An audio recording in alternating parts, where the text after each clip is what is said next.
Honey comes out of the air and is chiefly formed at the rising of stars, and especially when the dog star itself shines forth, and not at all before the rising of the Pleiades in the periods just before dawn. So the Roman natural historian Pliny tells us, relating a popular understanding that this strange, sweet, sticky substance, sensitive to the movement of stars, drips out of the very air itself in the dewy damp of dawn. The writer Plutarch, with some similar thought in mind that the honey was out there in the ether, tells us that the impulse of bees was to collect it. For, as he says, a bee, naturally loving sweet things, seeks after and flies to anything that has a mixture of honey in it. The Roman philosopher-poet Lucretius has a similar idea, believing that bees found the honey by grace of the sense of smell. He says, "Thus, on and on along the zephyrs, bees are led by the aroma of honey." And the poet Virgil describes the work of those busy bees bringing their collected honey, the prize of all their buzzing, back to the hive. He says, "Just as bees in early summer carry out their tasks among the flowery fields, in the sun when they lead out the adolescent young of their species, or cram the cells with liquid honey and swell them with sweet nectar, or receive the incoming burdens, or forming lines drive the lazy herd of drones from their hives, the work glows, and the fragrant honey is sweet with time." Honey to the ancient mind was a mysterious, magical substance. While some thought it was decanted from the skies, aeromeli they called it, meaning honey which fell from the heavens, others believed it was sweated out of the trees themselves, particularly from oak trees, which was sacred to Jupiter. And some avid agriculturalists, like Columella, thought it was to be found in flowers. Referred to variously as the sweat of the heavens and the saliva of the stars, honey was sought after and stored by the industry of bees, but coveted and stolen by humans with sweet teeth. Our relationship with bees is a long one, and our love of honey is as old as time and memory. So in the landscape of Roman religion, it's no surprise that a deity was perceived behind all that busy buzzing, the thrum of the hive and the sweet sticking of stuffed honeycombs, a goddess called Mellona. Like Fornax in the previous episode, who regulated the temperature of the bacon's oven and oversaw the making of bread, Mellona tended the bees and protected the hives. This is, of course, a combination as old as it is basic in our diet, and so it's natural that for our next deity of sustenance, we turn from bread to honey. All that we actually know about this goddess I've already told you.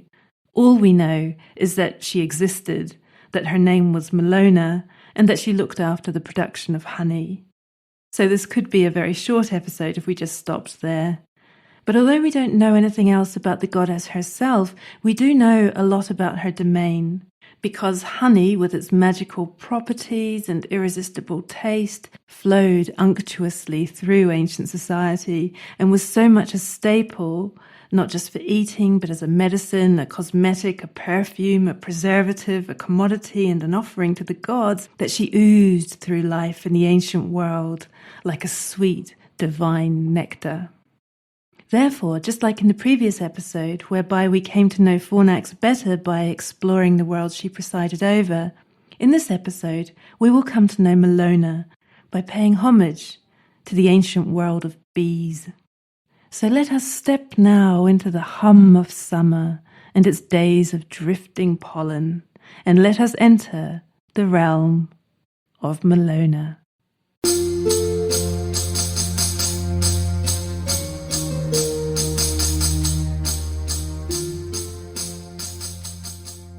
The name Mellona derives directly from the Latin mel, malice, meaning honey. Aside from the name of the goddess, it bestows upon Latin other such delicious words as mellitus, honey sweet, mellifer, honey bringing, and mellificus, honey making. In English, it gives us the glorious word mellifluent, meaning flowing like honey. And an old spectacular English word that's sadly fallen out of use, melliloquent, meaning speaking sweetly. Isn't that beautiful? We really must bring it back. So by name, Mellona was the honey goddess, and in a society without sugar, she was all that sweetened life. Of course, this wasn't something unique to Roman society. Rome grew in and conquered a world that had long tended bees and harvested sacred honey. Sugarcane was known and found its way into the empire from India via trade with ports on the Somali coast and up into Egypt, where it could be further shipped from Alexandria. But from the apiaries of pharaonic Egypt to hives of Babylon and Sumer, honey was a substance that was both enjoyed and revered. Wild honey has been collected and eaten by peoples all around the world back into prehistory. For the people of the Hebrew Bible, the Promised Land was a land of milk and honey, and in the Mycenaean world of Crete, bees were a highly visible and significant element of religious life. Something about honey and divinity in Minoan Crete in particular was so entrenched that it found its way into the mythologies and beliefs of Greece and Rome. As the story goes, the baby Zeus, or Jupiter, was hidden away on that island in his infancy to protect him from his father Cronus, who was so afraid that one of his children would become stronger than him and usurp him that he was devouring every child that was born to him. His mother, Rhea, saved him from this fate by tricking Cronus with a stone that he devoured instead of the child, and the newborn deity was smuggled off to Crete. There he was raised in a great cave on Mount Ida. In episode 5 about Vediovis, we've already seen his childhood there and the affinity the young Jove had with goats. As an infant, he was also nourished by the bees, who fed him honey, helped by the beautiful daughter of the king of Crete at that time, tellingly named Melisseus. The Greek word for honey is meli, and Melissa is the honeybee. The king's daughter who helped feed the infant Jupiter was also called Melissa, and according to some Roman sources, Jupiter ended up actually turning her into a bee. So for the Greek world, like the Roman world, honey was everything from sweetener on the table to a libation for the gods. Classical mythology further connected the king of the gods with bees in a story recorded for us in the Aesop's fables. It's supposedly a cautionary tale about hasty decisions and their unintended consequences. A bee, so the story goes, was frustrated and tired of humans stealing all her honey, and so she decided to take action and do something to protect it. Then this little creature on tiny wings flies all the way to Mount Olympus and presents Jupiter with a gift of honey. Jupiter, so delighted with the gift, promised to grant her a wish in return. The bee, without hesitation, asks for a sting so that she may kill humans with it and protect her honey and defend her hive. Jupiter is none too pleased with this wish, but he has promised to grant the little bee whatever she wishes. So he gives her a sting, but, also being a supporter of the human race, he adds a condition.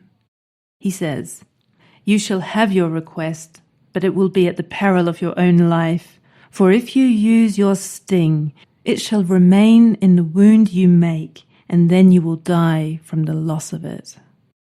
The story ends with the moral, evil wishes, like chickens, come home to roost. So it's clearly a tale told from a human perspective, humans, by the sound of it, with a long history of being stung. But I find it quite sad. The little bee only wanted to protect her colony and the fruits of their labour, which is, after all, their food. Honeybees are left then with a choice not unlike the sort of choices that face epic heroes. defend their honey and die, or allow the honey to be taken and live. It's a sorry sacrifice for a little bumblebee to make.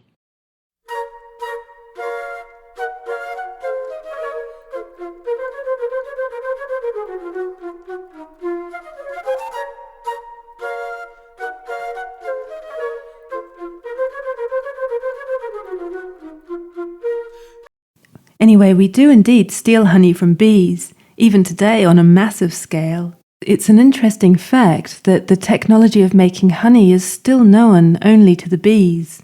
Humans can't do it, and although the supermarket shelves are stocked with all sorts of industrially produced fake honey cut with sugar and syrup, we can't, and don't know how to collect the pollen of flowers and turn it into honey. I realized in writing this that I don't really know what honey is or what the bees do to turn pollen into honey, and I was going to do a bit of research into that, but I changed my mind. I don't know how much we know about it anyway, but I've decided I'll let that remain a secret of the bees, some kind of alchemy in the honeycomb to remain the magic of the hive and the sacred province of Malona. As a goddess, I think she must have been to beekeepers what Fornax was to bakers, and although her gifts spread far and wide, drizzling a glistening glaze over everyday life, her maintenance and worship must usually have only been a concern for beekeepers, thus a trade, and so perhaps for this reason we hear little of her in the literature. There are so many deities like this in Rome, it's only by the accident of a stray comment here or there about a god or a temple that we know that they existed at all. We know of Malona, ironically, through the early church fathers. They ridiculed her, and the fact, in their eyes, that those deranged pagans had deities for everything, even such silly things as honey. But it's through their ridicule they accidentally preserved her for posterity. And her world, despite the sting in the tail, is a lovely one, because it necessitates nature. It starts with sunshine and flowers and ends in cake. And here, preserved on the walls of Pompeii, is a fresco of a 2,000-year-old Roman cake set enticingly on a pedestal, as though you might just pick up a piece as you walked by. Such a cake would have been dense with honey. Roman sweets were often made of nuts and seeds and dates smashed together and glued with honey, or pastries of fried dough and cheeses drizzled with warm honey. Something, in fact, like baklava.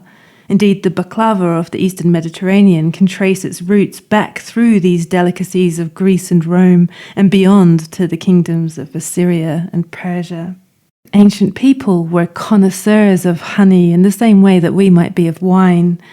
Aristotle determined 3 metrics by which honey could be judged: its sweetness, its quality, and its perfume.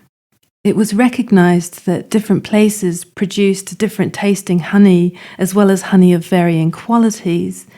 Attic honey, that is, honey from the region around Athens, was renowned as some of the best in the Mediterranean. Malta, too, was famous for this, and notice the honey in that name, Malta. Its ancient Greek name was Melite, meaning honey sweet, which became Melita in Latin. And there are a few really fabulously preserved apiaries still extant in Malta. Some of them were created by the Carthaginians, who once had a significant presence on the island. Carthage was, of course, Rome's great enemy, and after Rome defeated them and took over the island, they also took over its production of honey.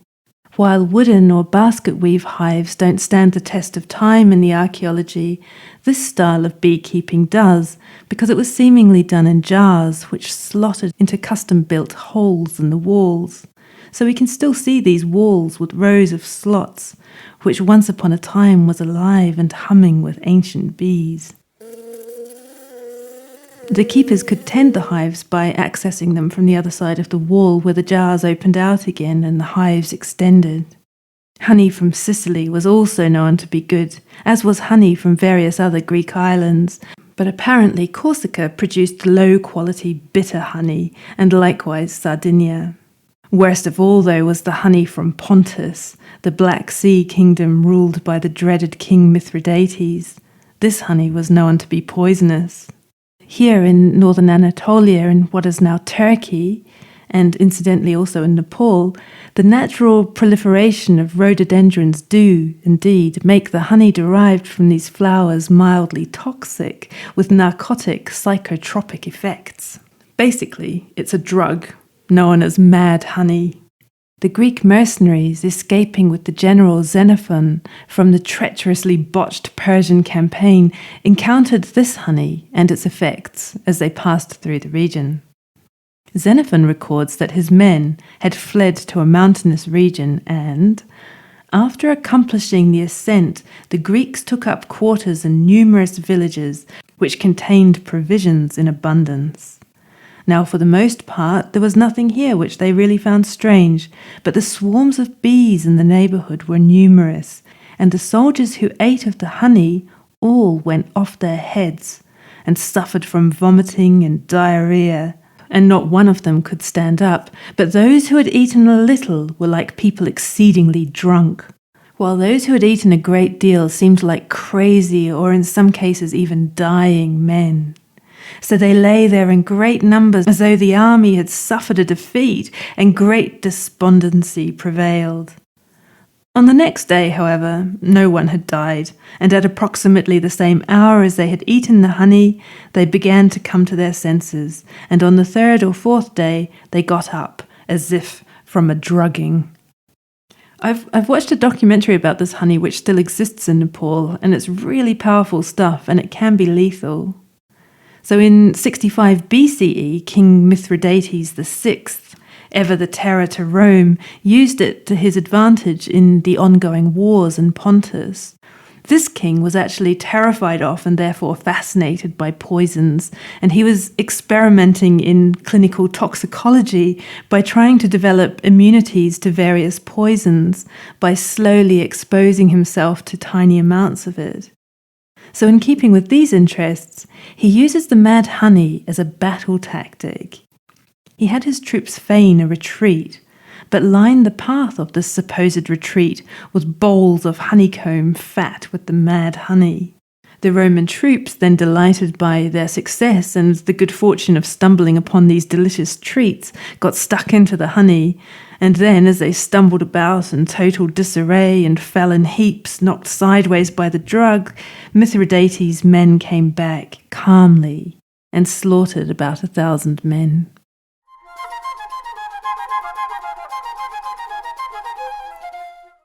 But poisonous honey aside, generally honey was a cherished commodity, and it could be very lucrative, and so beekeeping was a carefully studied art. Quite a lot of our ancient sources give advice about how best to position and look after a hive. We find this advice in Varro, for example, who suggests a hive should be positioned where the air is temperate, not too hot in summer and not without sun in winter, that it preferably face the winter sunrise and have nearby a place which has a good supply of food and clear water. If there's no natural food, the owner should sow crops which are most attractive to bees. Such crops are the rose, wild thyme, balm, poppy, bean, lentil, pea, clover, rush, alfalfa, and especially snail clover, which is extremely wholesome for them when they are ailing.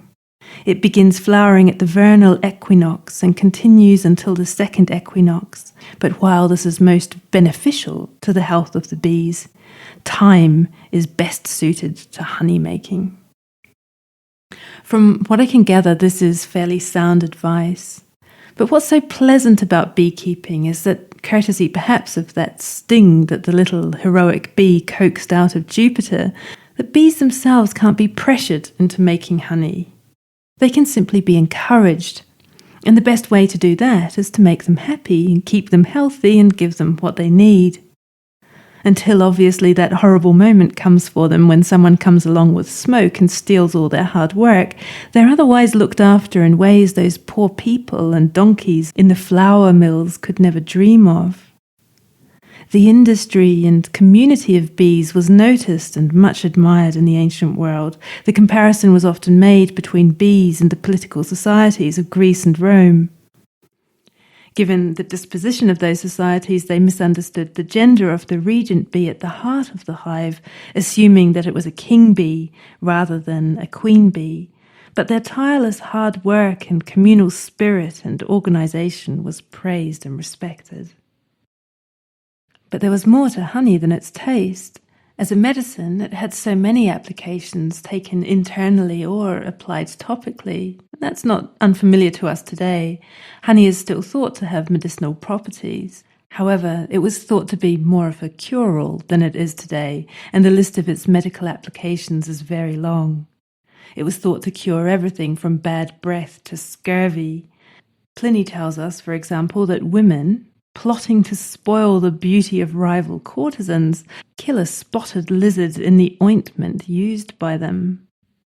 Presumably, this did something dreadful to their complexion. Not to worry, though, Pliny reveals the simple remedy is yolk of egg, honey, and soda. And if I can include just one more here, it must be the particularly memorable remedy from the Greek physician and anatomist Herophilus, who was originally from Asia Minor in what is now Turkey, but who spent his adult life working in Alexandria in Egypt in the 3rd century BCE. He was prolific and was especially interested in the anatomy of the eye, about which he made many discoveries. In his book, On Eyes, however, we may doubt the efficacy of the ointment he prescribed for blindness. This was a peculiar concoction made of honey mixed with copper sulfate, crocodile dung, and hyena bile. And you have to wonder how that particular combination of ingredients came to be decided upon. In any case, it sounds more likely to cause blindness than to cure it. But who knows? This is not medical advice, by the way. Don't try this at home. So honey also had cosmetic properties, which isn't so surprising. I still put it on my face and use Manuka honey as a lip balm and can attest that it's very good. But where the uses of honey leap into the unfamiliar is as a preservative.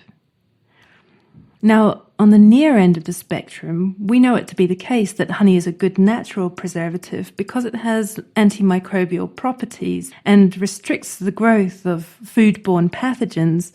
We know that putting wax on fruit, for example, helps to protect and preserve it, and real wax is, of course, a product of the hive. Romans likewise used honey and wax in this way to help keep the fruit longer. On the other distant end of the spectrum, however, is the ancient use of honey for embalming or even preserving the dead. The practice in various forms spans the ancient Near East and Mediterranean. The historian Herodotus recorded, for example, that the Assyrians bury their dead in honey. Strabo much later asserted the same thing, adding that the Babylonians bury their dead in honey, first besmearing them with wax. Beeswax was not the main ingredient, but it was part of the Egyptian process of embalming and mummification too. And Alexander the Great's body was supposed to have been preserved in a sarcophagus filled with honey. And I can't resist telling you that Pliny the Elder relates the Emperor Claudius recording the birth of a hippocentaur in Thessaly, which he says died the same day as it was born. A hippocentaur would be a creature that was half human and half horse, and people believed they existed. And Pliny goes on to say that they'd all seen them because another one was sent to Rome from Egypt during Claudius's reign, preserved in honey. And on a more somber note, King Herod the Great, after ordering the execution of his beloved wife Mariamne alongside the rest of her Hasmonean family, so grieved and missed her that he had her body preserved in a bath of honey for 7 years so that he could still visit and see her. There's almost certainly something like this going on in the myth of Glaukos, who was the child of another famous king of Crete, Minos, of Minotaur notoriety. Remember I said that honey and bees had a prominent, though unknown place in the mysterious religious world of ancient Crete? Well, as a child, Glaucus was said to have fallen into a pot of honey and drowned. However, he was found and brought back from the dead by a seer who, with knowledge of things esoteric, revived him with a snake. And what we have in this is the Greco-Roman incarnation of an old Cretan story, where there's definitely symbolism there of death and resurrection through honey, which perhaps gives us a tiny glimpse into the lost religion of the Minoan world, where, it might be added, the Tholos tombs were in the shape of beehives.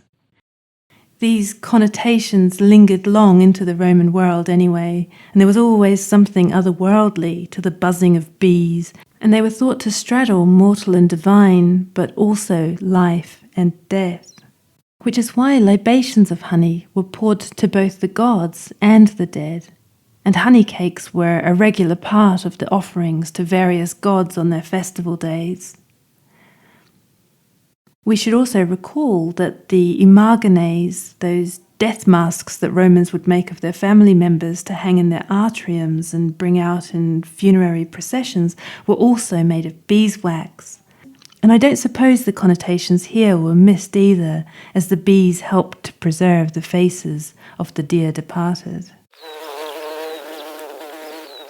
And to complete this cabinet of honeyed curiosities, we must, bizarrely, add bulls. Bees and bulls had a strange and very ancient connection that's also part of this hive of divinity, death, and resurrection. The powerful bull gods of the ancient world could have an entire series to themselves, but they will probably be familiar to you, whether as Near Eastern storm deities like Baal, or the biblical golden calf, or the Egyptian Apis bull, or indeed the bull deity of Crete, whoever he was. His horns and image proliferate in Crete and are still powerful to gaze upon today. What's not familiar is the connection between bulls and bees, which is completely alien to modern thinking, but strangely intrinsic to many cultures across the ancient world. And this is largely due to where bees were often believed to come from. In short, they were thought to emerge from dead bulls or oxen. It's a strange but widely held belief that must have had its origins in experiences that suggested this. Scholars have suggested, for example, that in Egypt, dead bulls were buried with their horns protruding from the ground, and that these would fill up with bees, suggesting plausibly, perhaps, that bees liked to use these spaces as hives. But the carcasses themselves were often thought to fill with bees too, somehow from within the bull itself. This was a well-known practice called bugonia, which was a technique of creating a new beehive from the carcass of a bull. But since it seems unlikely to have worked, modern scholars often wonder whether this was a poeticism or a literary trope, rather than something that was put into practice. But it was widespread as an idea in any case, and apparently in practice too. Go and bury a slaughtered oxen, recommends Florentinus to anyone who doubts it in his 4th century work on agriculture. The fact is known from experience, he says. The rotten entrails produce flower-sucking bees who, like their parents, roam over pastures, bent upon work and hopeful of the future. There's a comparison that would never have occurred to me about the hard work that both creatures carry out in the fields in their own way. But Florentinus's point is simply that this most peculiar sounding occurrence is such a commonplace matter of experience that if you don't believe it, go ahead, go bury a bull and see.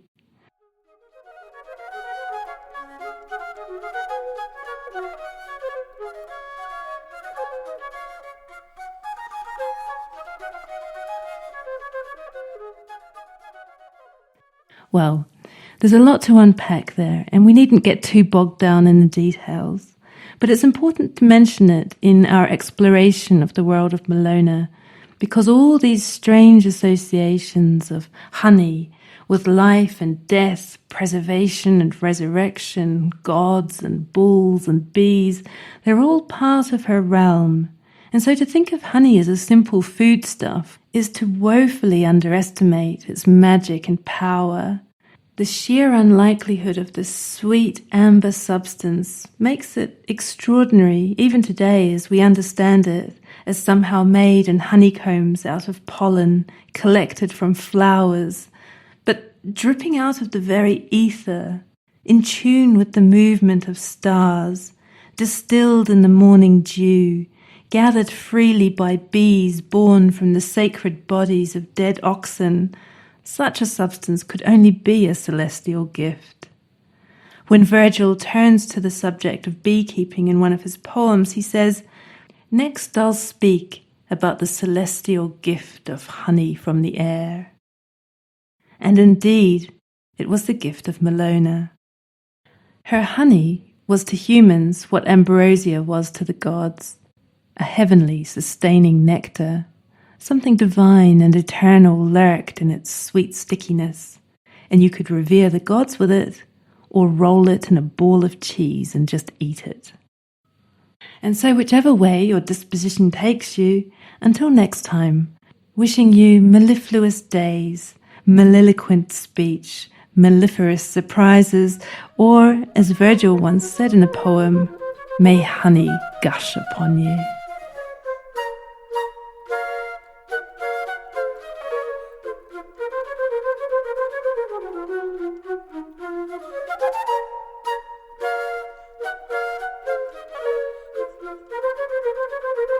Thank you.